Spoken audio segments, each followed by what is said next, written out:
जळगाव येथील हरिविठ्ठल नगरात राहणारे भास्कर काशीराव यांना बनसोड उर्फ बी के बनसोड म्हणत. त्यांचा जन्म 16 डिसेंबर 1928 मध्ये झाला. आता त्यांचे वय जवळपास 92 वर्षे असेल. आपल्या हयातीत आपण डॉक्टर बाबासाहेब आंबेडकर यांना जवळून पाहिल्याचे ते सांगतात. ते म्हणाले, मी त्यावेळी 4थ्या किंवा 5व्या वर्गात होतो. माझे वय साधारण 10 वर्षाचे असावे.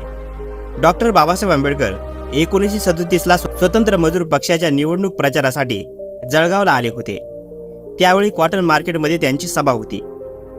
तेव्हा बाबासाहेबांना जवळून पाहण्याचा योग आला. परंतु मी लहान असल्यामुळे बाबासाहेबांचे सभेतील भाषण माझ्या स्मरणात राहिले नाही. मी सज्ञान झाल्यानंतर डॉक्टर बाबासाहेब आंबेडकर आसोला आणि भुसावळला 1952 मध्ये आले होते. तेथे मात्र आम्ही त्यांच्या पायाशेजारीच थांबलो होतो, कारण त्यांची 40गावला सभा होती व आम्ही त्यांचे बॉडीगार्ड म्हणून त्यांच्यासोबत जाणार होतो. कळगावचे नत्तू सकपाळे, धुळ्याचे अण्णासाहेब नळीमकर हे पैलवान होते, म्हणून त्यांची बॉडीगार्ड म्हणून त्या सभेसाठी नेमणूक केली गेली होती.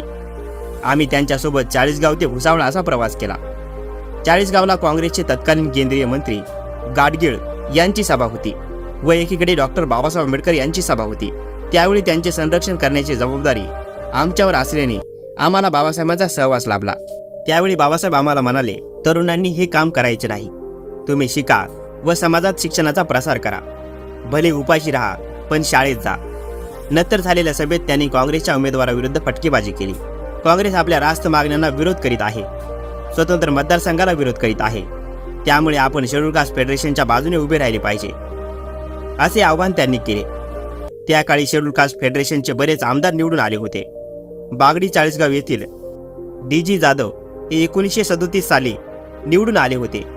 याच सभेत बाबासाहेबांनी आपल्या लोकांना जीवनात स्वच्छतेला महत्त्व द्या, तुम्ही समाजाचे पाईक व्हा, त्यासाठी इज्जतीने जगा, पहिलवानकी करू नका, शाळा शिका, असा उपदेश केला. त्याच सभेत बाबासाहेबांना लोकांनी 3000 रुपयाची पैशाची थैली भेट दिली होती. ही थैली बाबासाहेबांनी माईसाहेबांच्या हाती दिली, पण थोड्या वेळाने माईसाहेबांच्या हातून चोरट्यांनी ती लंपास केली. लोक बाबासाहेबांवर त्या काळी देखील खूप प्रेम करीत असत. त्यांच्या सभेला लोक दुरून दुरून येत असत. 40गाव, नाशिक, धुळे येथील तरुण मुलांनी त्यांना संरक्षण दिले होते. आम्ही जनता पेपर वाचायचो, यामुळे आम्हाला बाबासाहेबांच्या कार्याची माहिती मिळत असे. नागपूर येथील धर्मांतराला आम्ही उपस्थित होतो.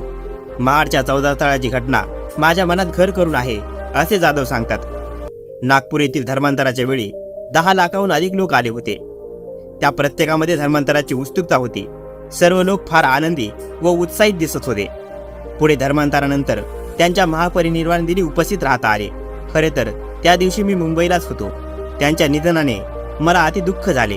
बोरिवलीला माझ्या घरी अंत्ययात्रेसाठी आलेले 50 लोक थांबले होते. मी माझ्या आयुष्यात एवढी मोठी अंत्ययात्रा कधीही पाहिली नाही.